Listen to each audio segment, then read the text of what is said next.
je parle pas Twitch là quand je dis ça, je pense. Mais je vais déjà vous présenter les intervenants, me représenter, et puis je vais aussi vous représenter un petit peu pourquoi on se pose cette question et pourquoi c'est super important. Alors, à ma droite, j'ai Anna Dat, qui représente la super marque Scarpa, qui soutient d'ailleurs le festival. Donc une marque de chaussons d'escalade hyper connue et d'outdoor. Là j'ai Maëlle Serre qui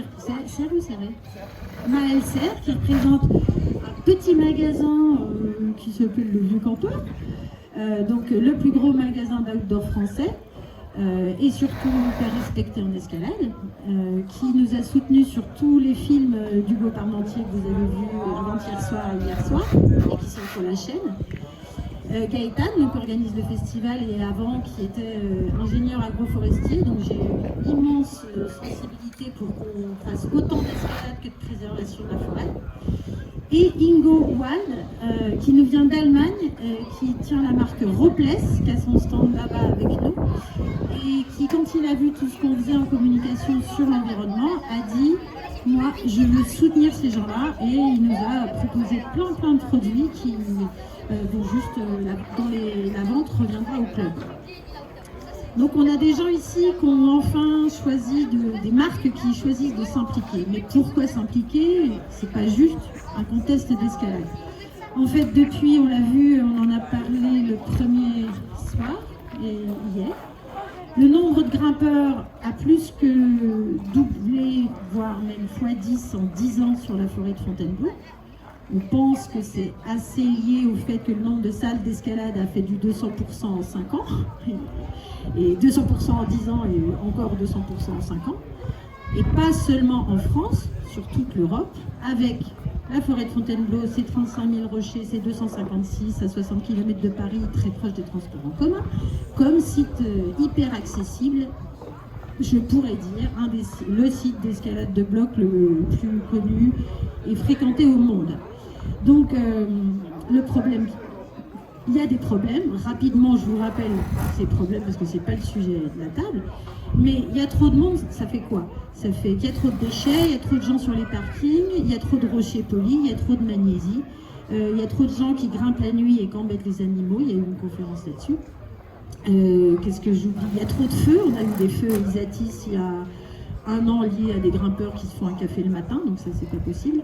Bon, il commence à y avoir des impacts de partout et ça fait que alors ça nous impacte directement, nous grimpeurs, parce que les rochers sont polis. On fait la queue devant les blocs, il y a du bruit partout, il y a même des gens qui mettent de la musique sur les sites, etc. On n'est plus du tout dans les mêmes conditions de grimpe.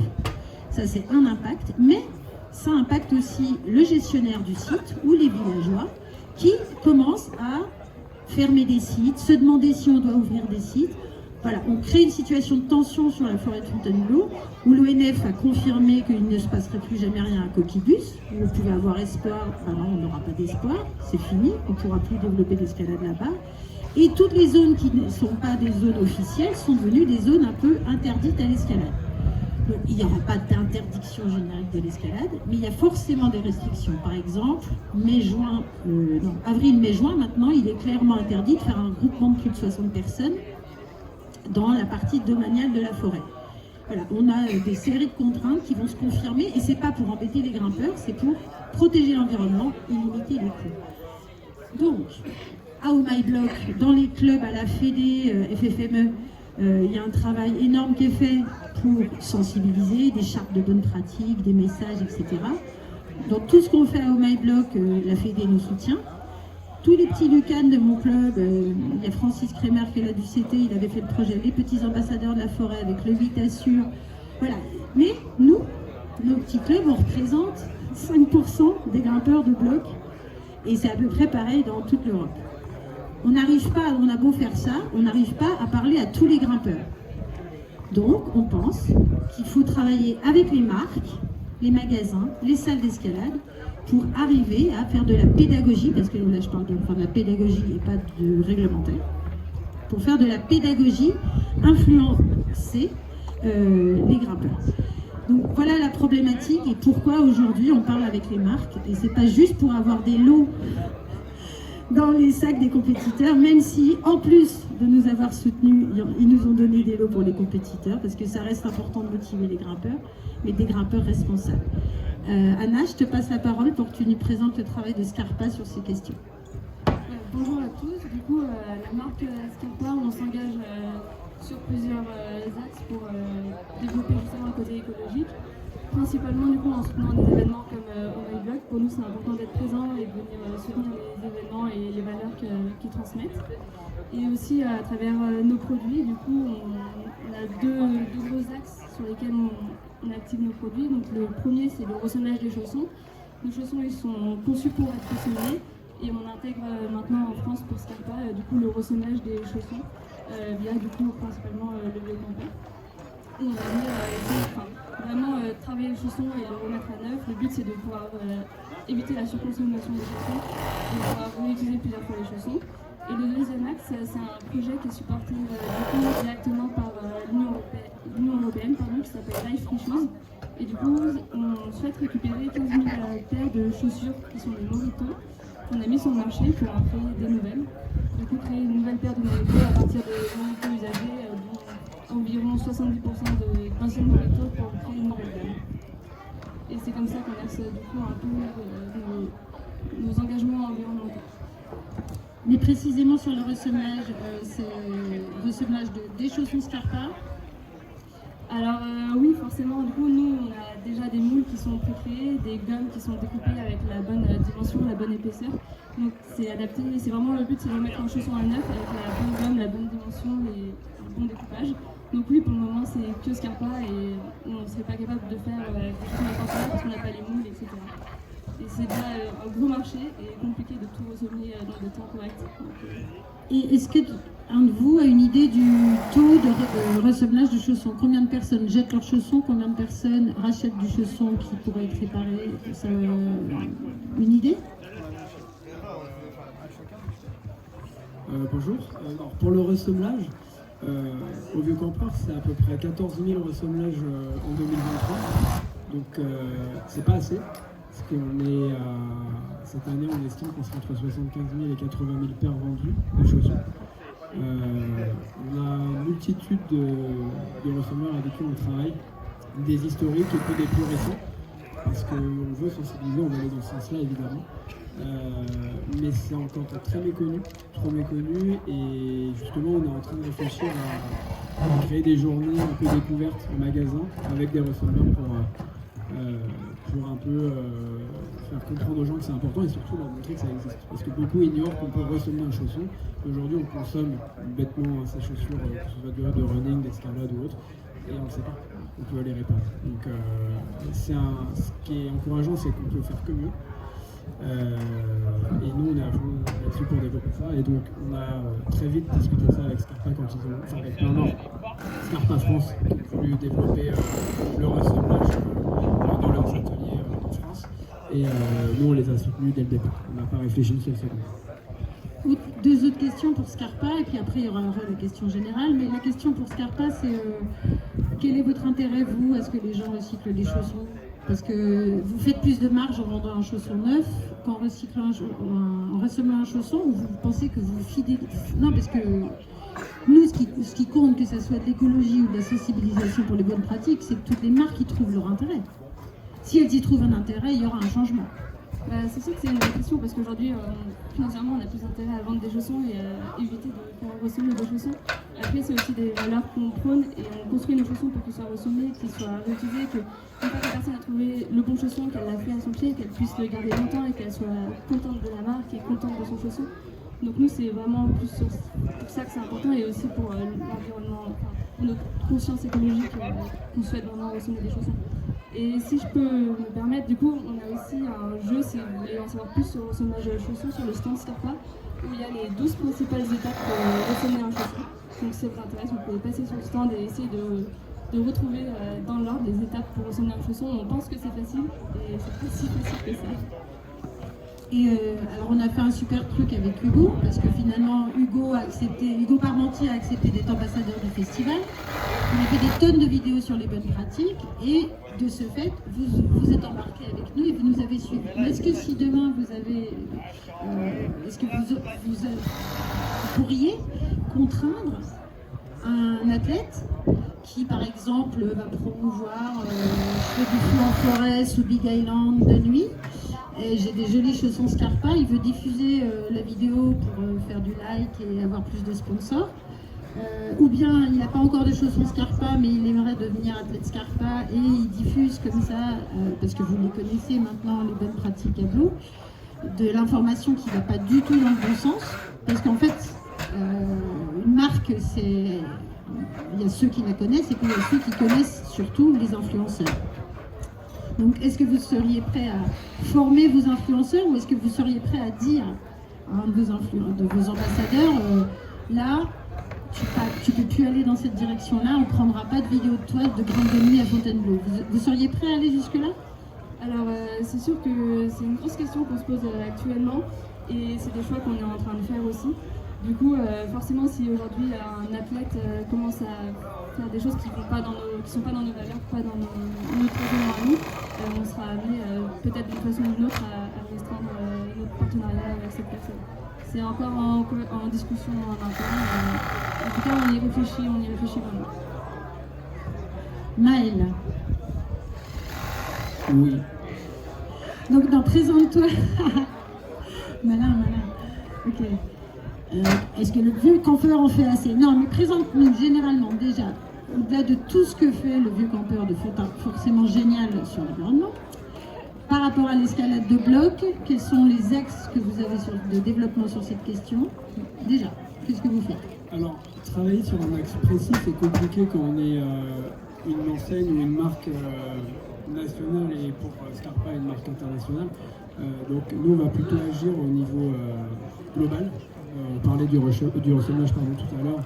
Là, ça touche tous les grimpeurs. Ici, c'est un focus vraiment très resserré sur la forêt.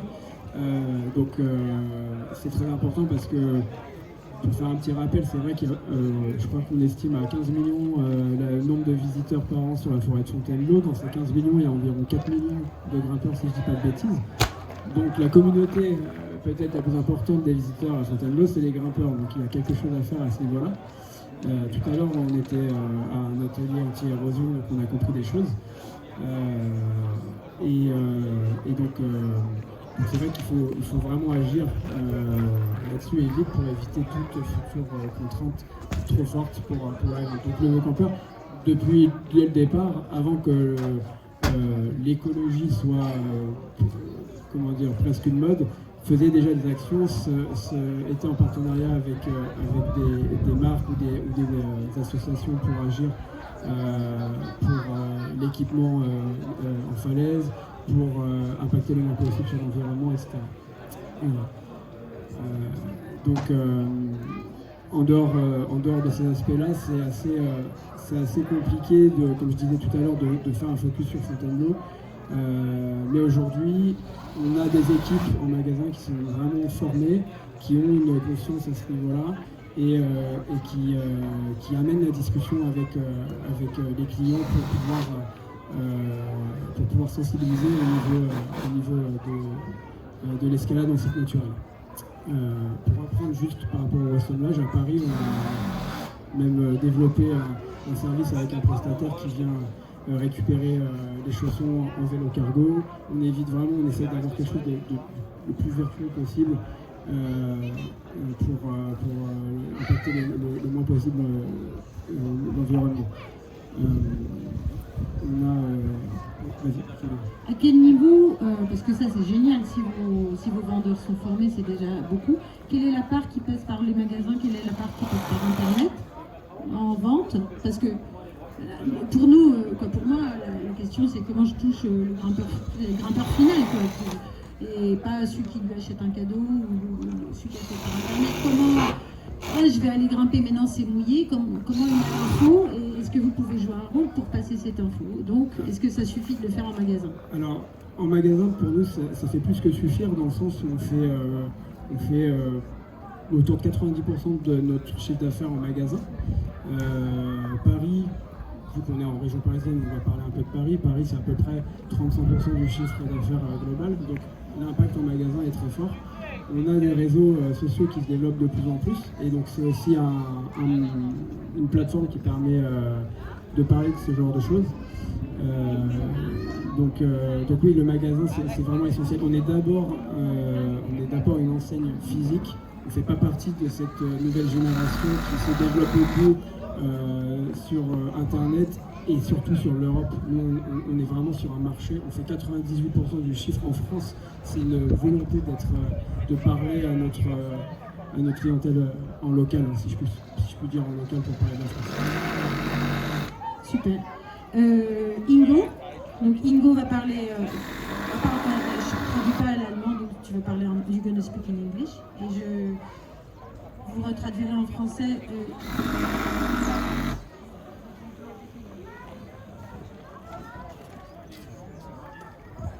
Hello, I'm Ingo from Germany. I'm the founder of Lopez.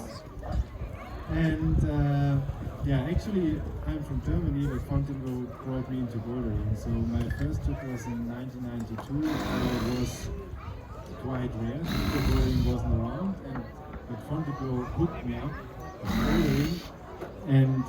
Donc Ingo, il est allemand, mais en fait il grimpe, il a découvert l'escalade grâce à Fontainebleau en commençant en 1992.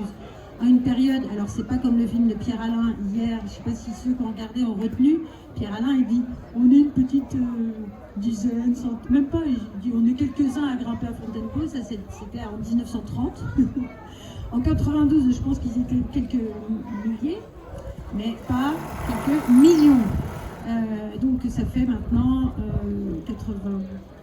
plus de 20 ans qu'Ingo grimpe, et pour lui la grimpe c'est Blo. Voilà.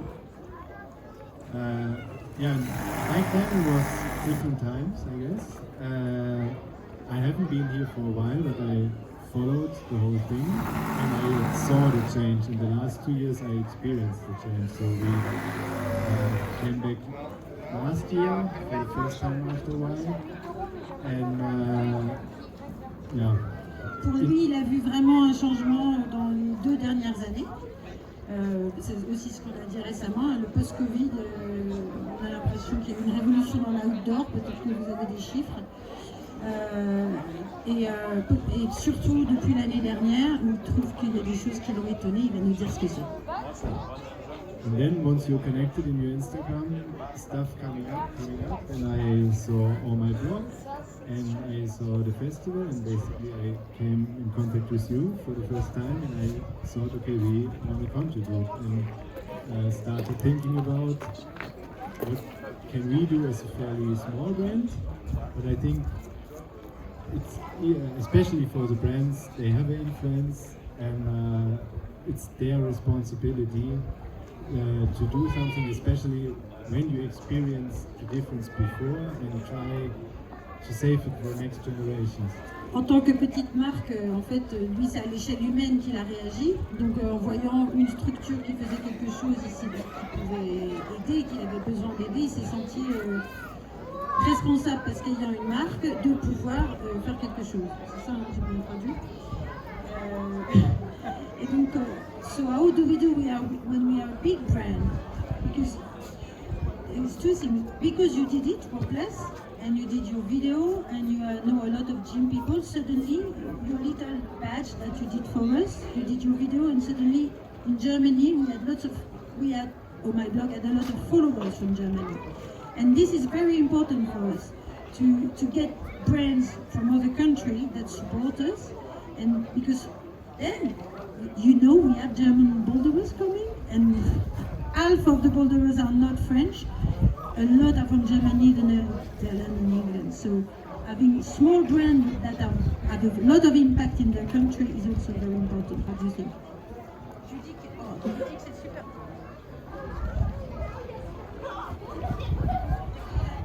Je lui dis à quel point c'est important pour nous d'avoir de l'influence dans les autres pays, vu que beaucoup des pratiquants viennent d'autres pays, vu que la moitié des pratiquants d'escalade de bloc ne sont pas du tout du coin. Donc arriver à parler aux grimpeurs français, c'est grâce à toi. Un peu internationaux, mais c'est Scarpa France. Et les marques des autres pays, ça peut nous aider. Mais je voulais savoir comment on fait pour toucher encore plus. And the question was, what is the big brands, right? I think the big brands, they watch pretty closely also the small brands, what they're doing, and get inspired by them. So I know from bigger brands, that they check out smaller brands. Sometimes they inspire them, and I don't know, they like the creativity and stuff, and sometimes they orientate even at the smaller ones if they start setting a trend.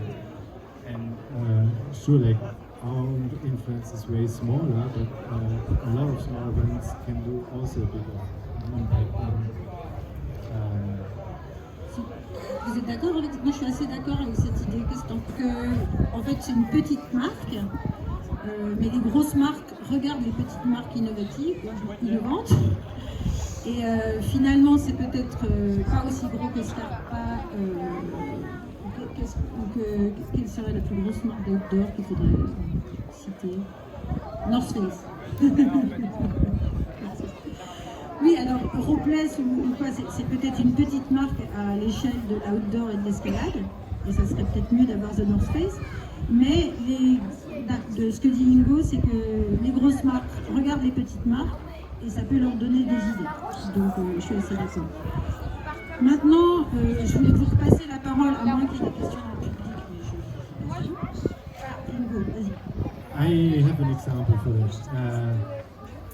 We do the liquid chalk, and I know from a really big French brand which had liquid chalk around for a long time with the Californium, and now they also changed it, the production, and producing it without the Californium, and like the German head of the company, it's like a friend from the pop. I mean, it's controversial. It has a long history in football, but from our point of view, it's not good for the rep because it reduces the texture. And even they decided after that there's a chalk, there's a lot of companies promoting doing liquid chalk without resin, perfume made. And I think where did they get the inspiration or the movement to change it? So more and more companies going towards seawater-based chalk, removing the resin from the liquid chalk. So it takes time, but Ah oui, pour ceux qui n'ont pas compris, il prenait l'exemple de la magnésie où de plus en plus, pas assez, mais en gros, de plus en plus de marques commencent à retirer la résine de la magnésie liquide, effectivement, parce que la résine, en plus du reste, parce qu'il y a plein de problèmes avec la magnésie qui s'accumule sur le grès, là qui bouche les portes. Mais en gros, contribue encore plus à la patine du grès. Donc, tu as une question, John? Alors, je suis désolé, je vais faire juste une petite intervention parce qu'il est 13h30 et c'est le moment d'envoyer à l'isolement nos finalistes U12. Donc, c'est une toute petite interlude. Donc, je vais demander à Côme, Perry Saint-Faber, Noam Terno, Nathan Courbet, Noah Herman, Armand Sargue, Alba Ridley, Maya Muccelli et Dorothea Haye de se retrouver à l'isolement, c'est-à-dire sous la tente qui se trouve juste à droite du fronton. Donc tous ceux que je viens d'appeler, Dorothea, Maya, Alba, Armand, Noah, Nathan, Noam et Côme, isolement. Alors je suis vraiment désolé, je te laisse reprendre Gaëtan. Je te rends la parole. Elle mange à l'isolement. Elle est en train de manger? Non, elle ne va pas manger si je lui dis pas de manger. Ça roule. Je te rends la parole. Mange. Tu m'aides à la colophane. Donc voilà, excuse-moi. Voilà, et donc en fait Ingo il était positif sur l'avenir parce qu'il disait que Choke Rebel, Aeroplace, d'ailleurs Choke Rebel qui nous soutient depuis le début, et on avait plein de petits grimpeurs qui viennent d'être cités là dans la liste qui adorent les magnésies chocs rebelles parce que en plus c'est pas d'être plus agréable et puis ils ont conscience qu'ils impactent moins l'environnement, donc c'est chouette parce qu'ils ont 10 ans mais ils disent moi je veux de l'Allemagne qui impacte pas l'environnement. Donc il y a aussi Milléor qui était pas loin, je ne sais pas s'ils sont venus aujourd'hui, mais en tout cas lui pour Ingo, ces petites marques ont commencé, les grosses marques ont compris que c'était une innovation qui valait la peine et qui coûtait peut-être pas cher. Donc elles s'y sont mises et donc c'est positif. Ils croient aux petits innovants, c'est chouette. Ça. I like your idea that small innovative people are inspiring. Scarpa, what can you do more? What can you do better to help the forest, not just resourcing? Qu'est-ce que tu peux faire de plus pour aider? Qu'est-ce que tu penses, toi, Anna et Scarpa, qu'on devrait faire encore pour pousser les bonnes pratiques chez les nouveaux grimpeurs? Eh ben, il y a plein de choses à faire, je pense qu'on ne fera jamais assez. Et c'est surtout au niveau de la communication, de l'information et de la formation des nouveaux grimpeurs qu'il faut vraiment axer justement toute notre empreinte sur la nature. Et tout ce qu'on peut faire, c'est vraiment, je pense, sur la communication dans un premier temps, sur les nouveaux grimpeurs, ceux qui n'ont pas conscience de tout leur impact, qu'il faut vraiment axer notre discours.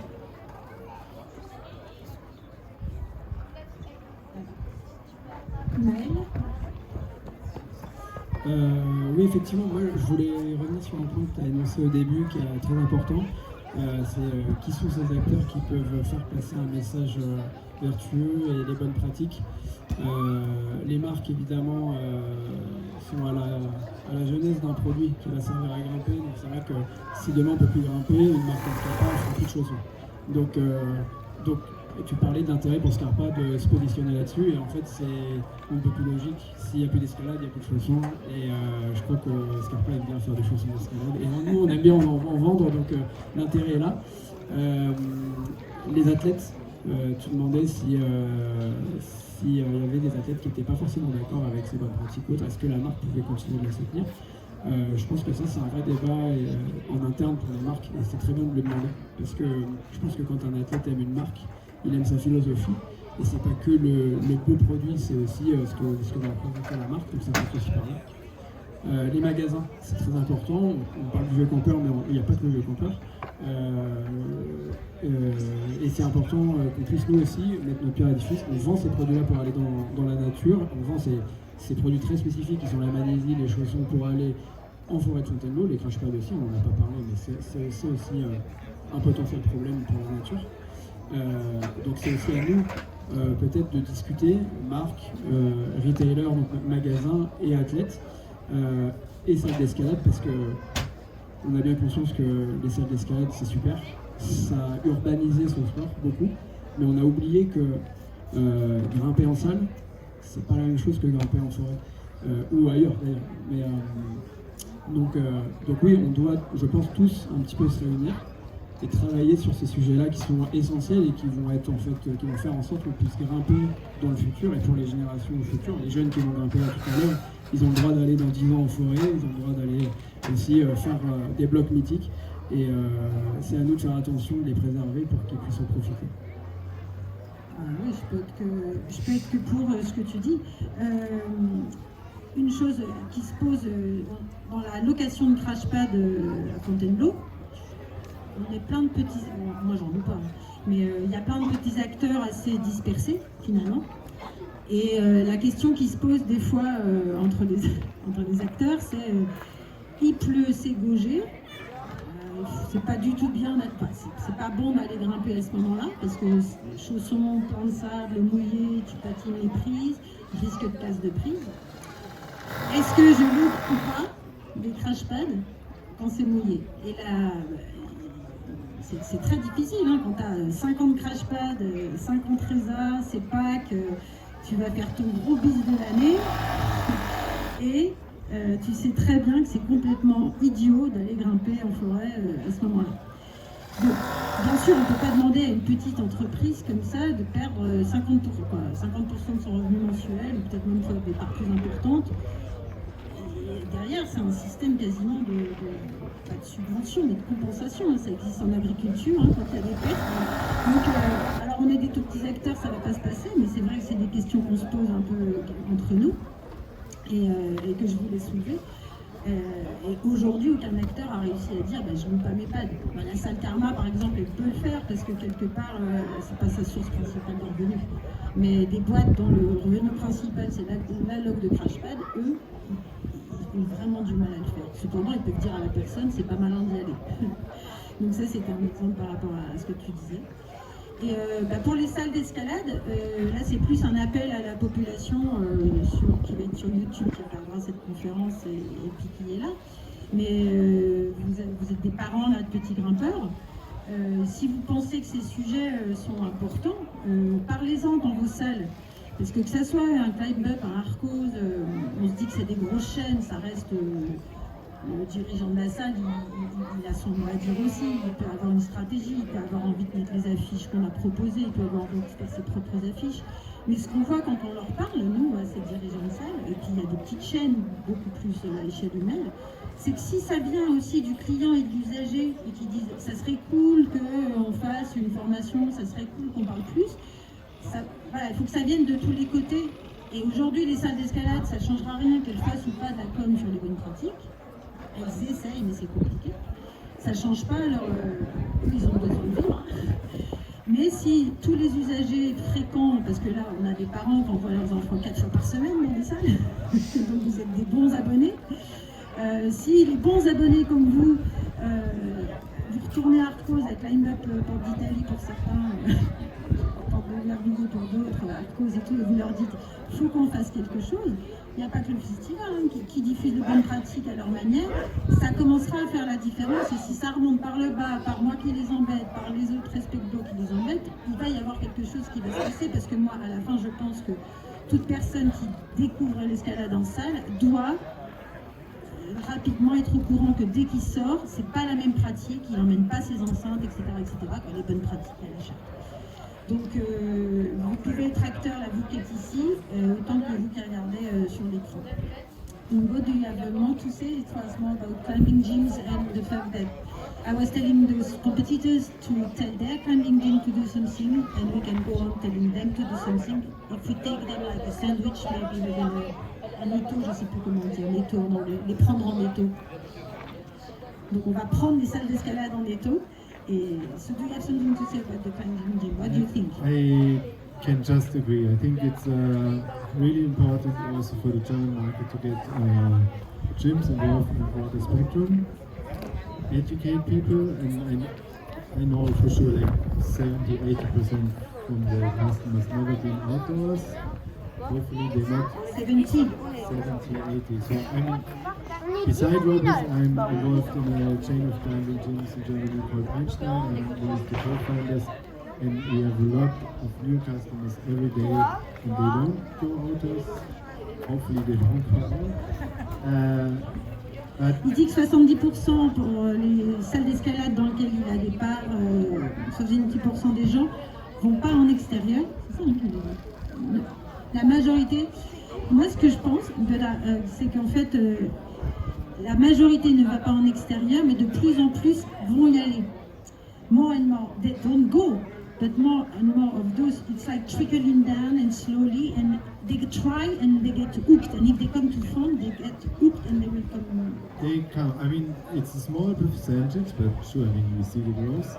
And yeah, in a broader spectrum, like if there would be a community within the gyms, they start to educate them more, and you make great posters, promotional videos. We just have to take the resources and I don't know, make an evening or hang them up. And I think like a good slogan would be climbing outdoors is different, or indoor, because the best example is just look at the boulders inside. We have people climbing 6 months, they already climb 6E, 7A, and I'm sure I can show them here some slabs, 3+, 4A, and they don't have a chance. Donc oui, c'est assez malin ce qu'il dit Ingo, c'est que c'est de toute façon un bon slogan dans toutes les salles d'escalade, ça serait de dire c'est pas pareil de grimper à tableau que de grimper en salle. Tu peux sortir un 6 ou un rouge en salle, tu te prends un tableau, tu n'es même pas capable de faire 3 oranges. C'est ça, non? Ouais, peut-être pas 6 oranges, mais quand même. la différence, et ce qu'il dit, c'est de partir de cette différence pour dire bah, ça va pas être pareil quand tu vas aller en forêt, mais ça va pas être pareil aussi pour plein d'autres raisons. Prendre cette différence technique, parce qu'en tant que sportif, c'est la performance qui nous intéresse, et puis d'amener à, une fois qu'on a amené la différence, on amène sur les sujets d'environnement. C'est pas mal, non? Je sais qu'on a un mur, il y a une coupette, il y a des podiums, vous en avez peut-être, vous voulez peut-être qu'on passe à autre chose. Je demande quand même s'il y a des questions. C'est pas grave s'il n'y en a pas. Est-ce qu'il y a quelqu'un qui a des questions sur le sujet? Non, ça va? Donc, c'est pas grave. Donc, bah, vous avez quelque chose à ajouter? Something to add? Donc, merci beaucoup de nous avoir écoutés. Il y a l'écharpe des bonnes pratiques et des sacs à caca, plein d'informations à l'attente du CAC et de l'accueil. Donc, informez-vous. Et bonne fin de festival. On va admirer les enfants qui ont grimpé en forêt sur le mur et on va continuer les animations sur tout le reste du festival. Merci.